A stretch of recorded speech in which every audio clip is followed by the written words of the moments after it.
Man, I am honored to have a Hall of Famer, a GOAT, the glove. Man, welcome me to his city, allowed me to come out here and be at home, and do great things in this city, in the town, I should say, in the town. Born and raised Oakland, California, Skyline High School, Oregon State, number 2 pick. And as I said before, Hall of Famer, the glove. Man, I am honored to welcome Gary Payton Sr. That is. Gary Payton Sr. GP, what's happening? What's going on, my young fella, man? What's happening with you? Man, nothing much. It's been a rough go at it, not only for the NBA, but I see a lot of people that I know starting to test positive, man. So just trying to get through that. How you feeling? I'm feeling good. You know what I'm saying? I'm just staying away from all that. You know, I was coming to a couple of y'all games, and then I stopped coming, man. I said, and I'm around these kids too, because I coach Lincoln University out here, and I'm around these kids, man. So tomorrow is gonna be tough. Our first day coming back from Christmas break, and they're gonna be tomorrow. I'm gonna get them all tested tomorrow to make sure that we be good. So I'm just trying to stay away from that too. You know what I'm saying? It's just unfortunate that you got caught up in that and stuff like that because you don't know who comes around you. You know, off some crazy stuff like at the game. You know what I'm saying? You don't know Absolutely. What happened, but I know you'll get through it and you'll fight through it. You'll be fine. Absolutely. Speaking of you coaching, you're coaching at Lincoln University. How is that going for you? I know, you just now getting into it and coming in to change the program around. How is that going? Dre, you know what the good thing about this program is? It is what you're saying to change it. It's a starter program. Coming out of COVID, you don't have a chance to go and recruit. You don't have nothing to do like that. You got to see kids off of videos. And I'm just going to be honest. This is a different era for me. Kids are different. You know what I'm saying? It's a different era, man, because these kids don't want to work. They think that you got to give it to them. And basically, this is not AAU. I'm a different coach. I'm a scream. I'm a yell. I'm going to get into your chest. I'm going to do that. That's just the way I am. And I got to have kids that can deal with that.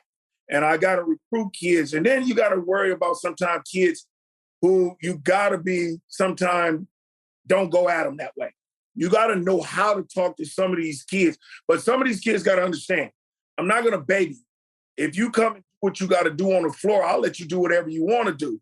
But you're not going to come in here and half-ass it and then think that I'm going to just say, okay, cool. You know what I'm saying? So it's been a progress, but I think I'm getting through it. I got a great staff with me, and I think we're playing okay for the team that we have.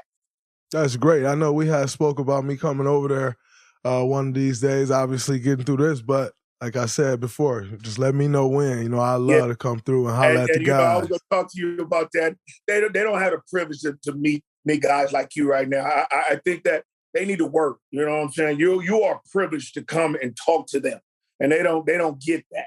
And but before the year is over, I want you to, because I got 2 guys here that I think that will really benefit from talking to you about how your journey was to get to the NBA, how hard and tough it was for you to work coming up from what you did. Like what you said just a minute ago, I had much worse where I stayed at. Absolutely. Kids don't get that, man. They don't get that to come and become who you have became, because you done went through more worse things, seen more worse things, but you built yourself up to be the person who you are now. Absolutely. No, I definitely appreciate it. And speaking of that, just kicking this thing off, I'd be remiss if we don't talk about the young glove, young GP the second. I know everyone's asking you questions about him on the floor, and obviously we can talk about that. But as a father myself of Draymond Green Jr., obviously I have 2 daughters, but you're a father of a daughter as well. It's different raising girls than it is boys. And for me, I try, what I struggle with daily is what's too much and what's not enough. Like what's giving him too much and what's not giving him enough. Because the reality is we grow up and, you growing up in Oakland, me growing up in Saginaw, we grow up.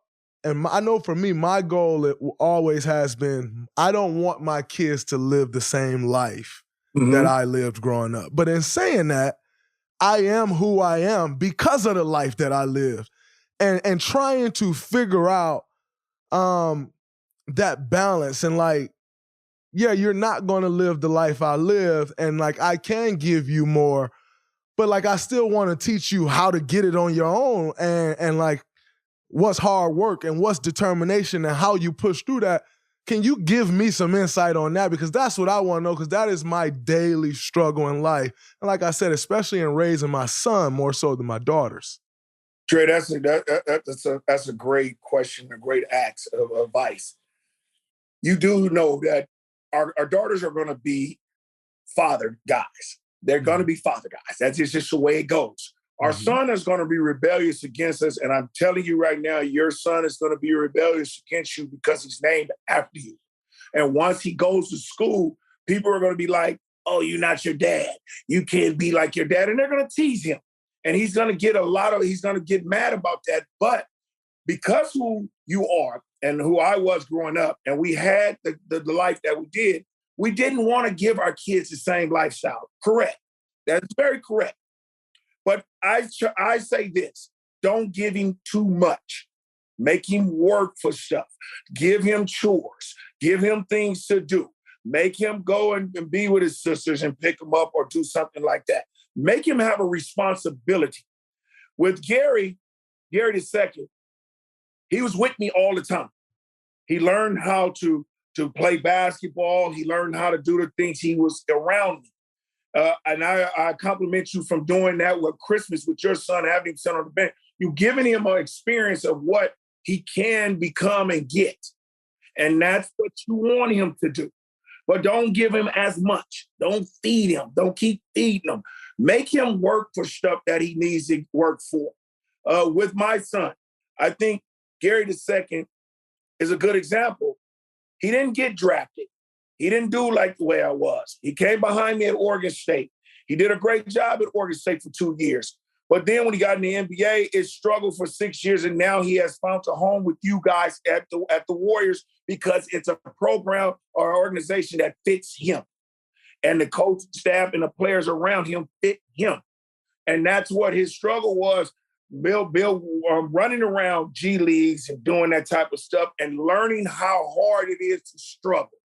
And I'm glad that he struggled because now he knows how to get through it. And I appreciate the work he did because every summer he had to work, didn't know what team he's going to be on, didn't know if he was going to sign with nobody. Now he's in that position where he can get away from that because he's found that struggle and he found the way how to work. And I'm glad he worked. But I stay out of his life, though, Draymond, which people don't understand. You see, I don't be around all the time. I let him be Gary, not Gary Payton, because it's only going to be one Draymond Green. It's only going to be one Gary Payton. Absolutely. They just named after us. You know what I'm saying? So I tell my son, don't try to be like me because you can't. You be next to me. Be on the wall next to me, and we'll be together. You know what I'm saying? So absolutely. It's always that way to just teach them that way. I think just teach your son that way.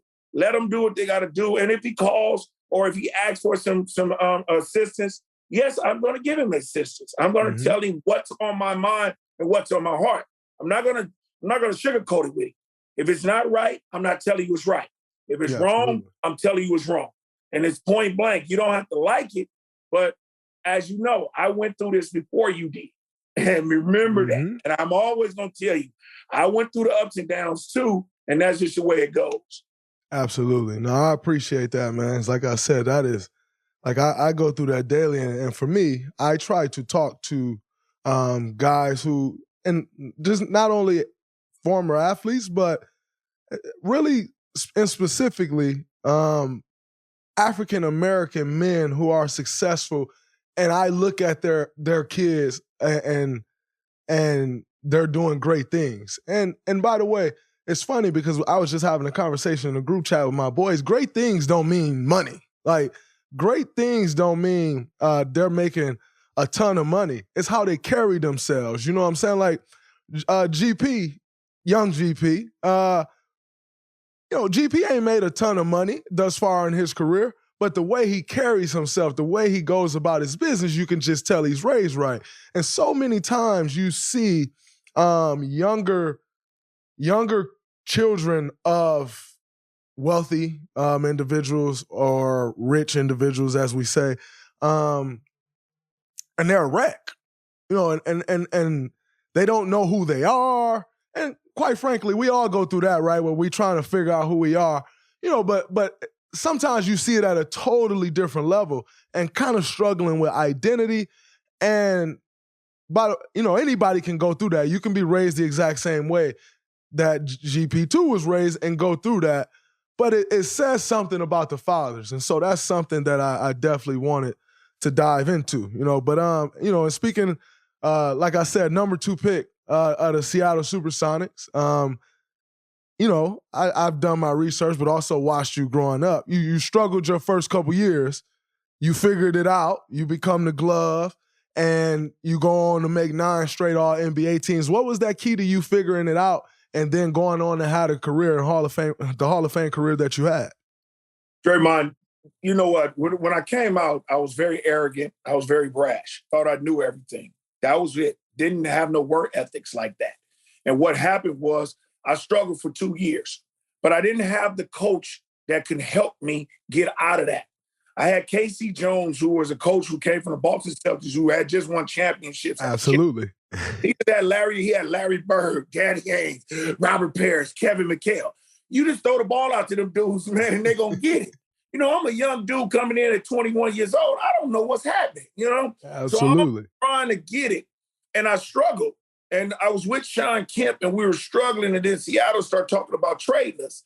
And then next thing you know, the ownership came in and said, let's talk, you two, together. What is the problem? And I just said, I just don't have no guidance. I don't have guidance.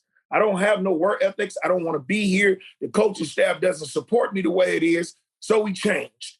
Then when we changed, we went to George Karl, and then George Karl brought in my savior and like a second father to me, who's named Tim Gergerich.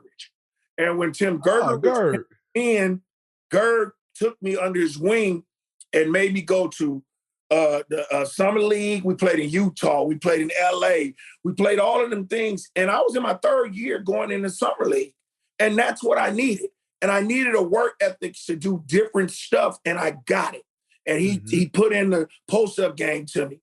He put in me pressuring the ball 94 feet.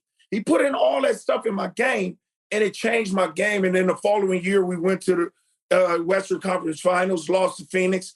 I made the All-Star team, and then I started making them every year after that, and I went 9 straight years after that. So it was like, I just needed a change and a guidance, and I needed somebody who can push me. And I just had to stop being hard-headed, and I stopped being hard-headed, and I started working out. Because some of these kids nowadays, they just think that their talent is going to give it to them. Absolutely. It's not going to happen because there's more people better than you in that NBA now. So you got to get better because they're going to take it from you. And I just started working on my game every summer, every chance I had to, and I got better, Dre. No, that's beautiful. And so you go from there, you make 9 straight. I have a question for you though. You won 1 Defensive Player of the Year, and the reality is, with a name like the Glove, it's impossible that you only won 1 Defensive Player of the Year. But, and I know when you did win Defensive Player of the Year, I think you were the first guard to win Defensive Player of the Year, maybe in like 8 years or something like that. Guards don't really get that love. More often than not, it's usually rim protecting big men that get that nod. And yet, like I said, with a name like the Glove, you win 1 Defensive Player of the Year. That has to be impossible, or else you don't get the name the Glove. You clamping people to get the name the Glove. By the way, funny story real quick. The glove shoe that came out, the zip up. My brother got those. He was in the 5th grade. I was in 3rd grade. I got in trouble at school, and I got some terrible Nikes, man. I couldn't get – my punishment was that I couldn't get the gloves. So I ended up getting them like my rookie year or my 2nd year in the league when they came back out, and I actually played a game in them. That was a big moment for me in my life because I remember back to 3rd grade when that shoe came out, the hottest shoe out. I couldn't get the shoe because I got in trouble at school. Man, I had some terrible Nikes. My brother, who was like an all-A student, got the gloves. He wore them in the championship game. Our elementary school won the championship. He won them things in the glove, man. So I had to share that with you. I appreciate y'all. I appreciate you a lot. Absolutely. Appreciate you. But, appreciate you. You know, and speaking of Defensive Player of the Year, what do you make of it that a guy like yourself, I feel the same way. I'm in my 10th year, and I think I should have maybe 3 or 4 awards, but nonetheless, I have one, and I do understand that. What do you make of that? Well, Draymond, you know what I look at it as this. At a point guard position, and I'm the only point guard to ever win it. So it's a difference. As a point guard, you have to change the game. I think me and you are in the same boat because we have to do more to win this award, because of the simple fact is because of our position and what we do. We change the game because we change everything around the game, because we can pressure the ball. We can guard this guy. We don't let people front us. We get our hands on balls. We do diving stuff. We make hustle plays. As what the NBA is going through right now, if a big man and he goes to the rim, they're saying he's a rim protector because he's stopping points going to happen. We have to do everything. You know what I'm saying? To even get a knowledge of that. And people have to pump it up. So that's why more big men win it, because they're saying, like, okay, people get beat. Now, if they beat Draymond or Gary, then the center is protecting him, and he's blocking shots, and then he's starting fast breaks. Absolutely. I don't believe in that. I believe in if a person comes on the scouting report and say, if Draymond guards Chris Paul all the way up the floor, Chris, get a ball to what's called him, and he has to start the offense. I think Absolutely. You've done what you've done, because they're now trying to say, man, we keeping the ball from Draymond. Now, if Draymond over here, swing it all the way over to the other side because we don't want him in the offensive play. I think you are become a weapon. And that's what it was happening with me and with you when we won it. We changed the game of way the people were working. If we get the main person off the ball to don't handle it and get in the offense, then I think we've done what we're supposed to do. And it is what it is, Draymond. I get it. I think you should have won a lot more too. But they don't go by that. They go by the guy who blocks a lot of shots, who alters the shots and stuff like that. We don't go by the steals and stuff like that. And I think they should think about changing that and look at the all-around game. Look at all the stats. What has Draymond done to change the game of defense on other teams? Did he disrupt this? Did he do that? Yes. And then we'll start getting into it. And I think that's what it should be. No doubt. Switching tunes just a little bit. You won 2 gold medals. Right. I'm starting to realize, man, our stats lining up a little, our accomplishments lining up a little bit now. Yeah. I ain't got 9 All-NBA teams though, champ. You win 2 gold medals, but one in specific I want to ask about is 96. And the reason I want to ask about 96 is because that's right after the Dream Team, which, in my opinion, is the greatest USA team, the greatest team ever. Let's bar none. But for sure, I mean, ever. But the greatest USA team I think that's ever been assembled was the Dream Team. And you come after that in 96. What type of pressure was that after coming off of them just now allowing NBA players back in the Olympics? You get the Dream Team in Barcelona. We know how that story went. You got all the guys who you end up competing against for all of your years. But what type of pressure was that on y'all coming back in 96 after the Dream Team had went over there and been so dominant? Well, Dre, the only pressure put on us is that we had to beat teams the way they beat them. We knew we were going to beat teams. We knew we were going to blow them out. But they were always comparing us. Are they going to beat them by 40 like they did? Are they going to average this? Is they going to do that? We wouldn't have no doubt in our mind that we were going to win a gold medal. We just said, we're going to be on our home court. We're going to be in Atlanta. We had to do the dominance of what they had done. I wasn't worried about that because we had 6 other players that's already was on the dream team came to us, and we only added 6 new ones, including myself. So we were having more fun. To be honest, Draymond, the most competition we had was in practice when we played each other. When we played each other, that was when we had all the competition. But when we got on the floor, we dominated the game. And we started averaging winning by 35-42. So it was no question that we were going to win it. We just wanted to be just like Dream Team 1. We had to be. We couldn't be winning by 15, couldn't be winning by 20. We had to win by 30 or 40. And that's what we started doing. And we were having fun at it. Like I said, we had 6 other guys that had already been on the Dream Team. We added 6 more, and we did it. We swept through that stuff, and it was real fun. It was really, really fun. That's incredible. And so you won 96 and 2000. And I'm just moving up your incredible timeline here. Then in 03, a lot of people try to compare this Lakers team today, which is LeBron, AD, Russ, Ariza, Dwight Howard. Obviously, a lot of guys who have or will be Hall of Fame players. And when they assembled this team, a lot of people said, oh, man, this is like the 2003 team where they had Kobe and Shaq, and they added GP, they added Karl Malone, they added all of these guys, and they didn't win a championship. Now, obviously, this season isn't over for them, and obviously it's not going the way that they wanted to go. But I thought it was kind of crazy when everybody decided to compare y'all to them because, number one, Kobe and Shaq were still in their prime, where LeBron is still a great player. Like, LeBron is still one of the, if not the best player in the NBA. You can always make that argument. Arguably the greatest player of all times, you can make that argument.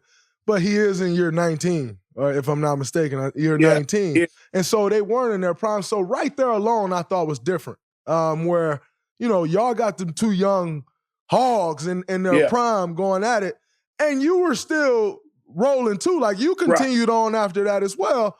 And I think Malone was older at that point. He was the same. Way older, yeah. He was way older, Draymond, and you got that right. I was just only in my 13th season. That was it. I was only in my 13th season. So I was still rolling. I had just came off the All-Star team. I had did all that. I was just averaging 23, 24 points or whatever and went there. And all of a sudden, what happened was that we had a lot of different stuff going on. I mean, remember Kobe had got in trouble in Denver. Shaq was feuding with Dr. Buss. And then Karl got hurt. And guess what, Draymond? We still made the championship. Absolutely. Still made the championship. I was the only one on the team that played all 82 games. I was the one who directed all the stuff. And we had players that came in and fit in. I don't think this Laker team is nothing like our team in 2003 at all. I think we had players that knew their role. I think the Laker team right now they hurt too. They're very hurt. A lot of their players hurt. You know what I'm saying? A lot of them are not playing. And I don't think Russ is playing the way that he should be playing. It's a new thing to him to go and be the man so long, and then you got to go with AD and LeBron, and you got to give them the ball. He's so much dominant on the basketball that he's not doing the things he's doing. I think he's thinking too much.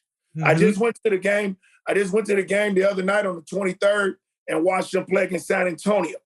And I think he thinks too much. You know what I'm saying? And they rely on LeBron so much that they're watching him. You know what I'm saying? They don't play the way that you guys play. Like, if people cut and move and do that, they're watching the basketball too much. And I just think the team is not that way. I think our guys Kobe was in his prime. He was a dog. He can come out and get 50 anytime he wanted to. Shaq could dominate the inside. Myself as a point guard was running it. We were running a triangle, which was new to me and Karl, but Karl got hurt, and he missed 60 games. He missed 62 games. And that was crazy. Bad. It was crazy. We were 18-2 when he got hurt. 18-2. And he got hurt. So it was crazy for us. And then all of a sudden, Shaq misses 40 games. Kobe misses 37. So, you know, that was just crazy for us. But I don't think this team that the Lakers got are nothing like us. I think we were more in our prime. A lot of us was way more in our prime than they were. But you know, the guys on there right now, Draymond, like you said, Carmelo, Westbrook, all them dudes, Anthony, all of them gonna go to the Hall of Fame. Absolutely. It's just that they're hurt. They're just hurt right now, and it's just a struggle. And it's hard to put a team like that together, and you guys are not healthy. 100%. And you know, people always ask me, like, who do you worry about in the West? Phoenix, Utah? Like, yeah, you know, Phoenix and Utah are really good teams. Like, I think, you know, when you roll down to it in the end, conference finals, all that, those two teams will possibly be right there with us. I have no doubt in my mind about that. But I always tell people, like, you still got to worry about the Lakers. Like, they still got LeBron James. They still got Anthony Davis. They still got Russell Westbrook. They still got Carmelo Anthony. They still have guys that can beat you. And you can go on about your day and your life and your months up until the playoffs and think that they aren't to be dealt with.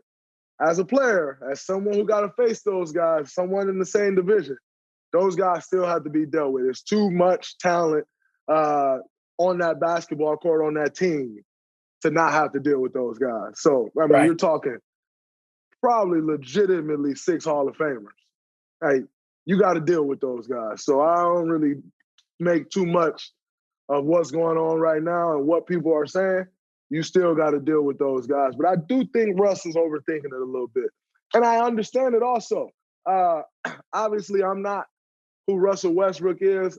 I don't have the ball as much, or never have in my career, as Russell Westbrook does. But I do understand the sacrifices that it takes when you're playing with guys like that that should have the ball. I understand the sacrifice it takes and trying to find that balance. For me, I completely stopped shooting. Like, totally stopped shooting, because you're just trying to find that balance and get those guys the ball. So I definitely understand it a little bit, you know, where he's coming from or what he's dealing with. Right. I understand that. But, you know, so y'all are expected to win the finals. Shout out to the Pistons. Detroit Pistons go on and win the finals. Yeah. State of Michigan, baby. I respect that. Yeah. They go on to win the finals, and then you eventually you sign with the Heat, and y'all go on. Boston, and then y'all go to Boston. You go to Boston for a year, one season. Yeah. Right. Then you eventually you sign with the Heat. Right. And y'all go on to win a championship. And I thought one of the most interesting things about that championship was, as great as Shaq was, D Wade was the guy. D Wade, absolutely. Flash. Like, and Draymond, let me give you was the guy. Yeah, let me give you a story about that. We were struggling, Draymond, for the whole year. We were struggling from day one. We were just like the Lakers now. We were struggling. They were giving criticism to Pat Riley about putting his team together. About all guys who were older, they all in their lates. You know, everybody had a time in their times, in their teams or whatever. And they were criticizing us. Van Gundy steps down. Pat Riley takes over. I'm the oldest one on this team now. I'm the oldest statesman. So I did like this. I started seeing Shaq be mad about we're not getting him the ball. And I just told Shaq, I said, Shaq, listen here. Look what young fella did last year. You see how he took over stuff, man. They lost in the Eastern Conference Finals. You guys lost in the Eastern Conference Finals. That's why Pat came and put all of us together. He wanted a championship. We're here now. We got to stop this, man. I said, man, we're going to make him be the first here. Period. You got to do this for me. And I told Shaq, I said, do this for me. Just let him be the first here. Let him go and do him. If we get you on the block, just get there and score. And when he agreed to it and bid in, man, D Wade, I ain't never seen nobody perform like this ever. He was averaging 35. And I was like, this is incredible, because this young kid was giving them the blues. And he was making shots everywhere, getting to the hole, dunking. And he guided us all the way to that championship. And what it was is just like you guys right now, Draymond. He had 4 guys around him that was ready for him to do whatever. You know what I'm saying? we were ready to do. We were ready for if he passed it to us, he hit a shot. We were playing defense. We told him, go in the corner, get you some rest, guard the weakest man over there, and we'll have everything else under control. And that's when we start being a team. And then we just rolled through the Eastern Conference. And then all of a sudden we got in the championship. Dallas got up 2-0. And then we buckled down and then we beat them 4 straight. And then that's it. That was beautiful. Incredible. Congratulations. I always like to say that to any champ because people don't understand how hard it is to win a championship, man. And as someone who's had the opportunity to win a few championships, I'm starting to have an appreciation for guys that had great careers and didn't win. And the reason being is because people try to judge guys off like, oh, you didn't end up winning one, like all that don't count. It's so hard to win a championship, man. And so many things has to go right in order for you to win a championship. And people don't really understand that. Like I said on a few weeks back, people was talking about Chris Paul and saying, oh, he never won a championship. Chris Paul is a winner. And you can say whatever you want about Chris Paul. He hasn't won a championship, and that's unfortunate. And he still has an opportunity to. But he's a winner. He is a winner. He's won every team that Chris Paul has been on. He's made that team a better team. I spoke about they sent him to OKC to essentially die on his deathbed.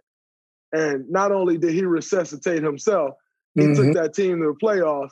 And because of what he did there, Sam Presti got him to a place in Phoenix of where he can have the type of success that they are having last year and this year. So that's a very interesting thing that I think people don't really realize is how hard it is to win that championship. But in saying that, you go to Miami, you win a championship. I think for myself and for most people, if you're a basketball fan, Gary Payton, you're always going to associate Gary Payton with the Seattle Supersonics. That's just what it is. And I think you may feel the same way. But you openly expressed that you had no desire to have your jersey retired in Oklahoma City. And even more importantly, you've been very outspoken about getting Seattle a franchise back. And both of those things, if they were to get a franchise back, which I think they will, and I hope they do, it's an incredible city. Would you be into coaching Seattle Supersonics franchise or front office of that franchise? Yes, very much, Draymond. I would love to go back to Seattle and give them fans what they deserve. They should have never lost a team in the first place. Just bad ownership that was happening during a time where it went down. As soon as I got traded, that ownership took that team to a low, a very, very bad low. And then it happens, But you got to think about, I never played for Oklahoma. So why would I give the fans any kind of opportunity to go in there and say, and why my name and your Raptors where I never played at? That's nothing that I would want to do. Seattle is what I'm about. Seattle made me. They made me for 13 seasons who I am. They made me a Hall of Famer. They made me a top 75. They made me that type of person. So I would never disrespect Seattle in no kind of way of doing that to the fans. So and when it does come back, and I know it will, yes, I'm gonna be a part of that organization to keep that going and keep the people going and get our basketball back. Like you said, Draymond, that is a great city, a beautiful city. I still got businesses out in Seattle. I got restaurants out there. So I'm very happy. I'm there all the time, and I'm looking to move back. I want to move back to Seattle. Seattle is the city, man. You know what I'm saying? I might be from Oakland, California, but I love Seattle. You know what I'm saying? I don't care about the rain. I don't care about none of that. That's a beautiful city. And yes, I would go back in a heartbeat. That's beautiful. Before we get out of here, I know I've taken a bunch of your time. I got one last question for you. And the reason I love this, I really want to ask this question, I should say, is because I don't know where I am. I didn't even want to look it up because I think it would have ruined my day. But you're fourth all time in technical fouls. And obviously, I got my fair share of techs myself. Do you know who the 3 guys are before you? Ahead of you, I should say? I think it's Rasheed, Wallace, he's number one. I think Dennis Rodman. Uh-huh. And it can't be you this quick. Nah, I ain't got enough years under my belt. Yeah, you ain't got enough years like that. You. And who else is it? Karl Malone? Okay, so it's you, Karl Malone. Well, like you said, Rasheed. Then you got Karl Malone. Chuck. Oh, it's Charles? It's Chuck. I know Charles used to get a lot of texts too, man. Yeah, he did. He used to always talk crazy, man. Yeah. I thought Dennis Rodman because he was getting crazy at times, man. Yeah. But yeah, I believe Chuck. I believe Charles. Yeah. Because I know Rasheed was number one. Carl, I know Carl had a lot of them. And then I didn't know Chuck, though. I thought Chuck was below me. But yeah, it's cool. Nope. Yeah, it's us four, man. We used to get texts, man. I'm telling you, I used to get them all the time. You know how y'all get like 14, 15 to get suspended? Shit, I would have been suspended about 4 or 5 times, man, in the whole year. I was getting them, man. I didn't care about none of that. Hey, I tell you what, and looking at that list, obviously 3 Hall of Famers.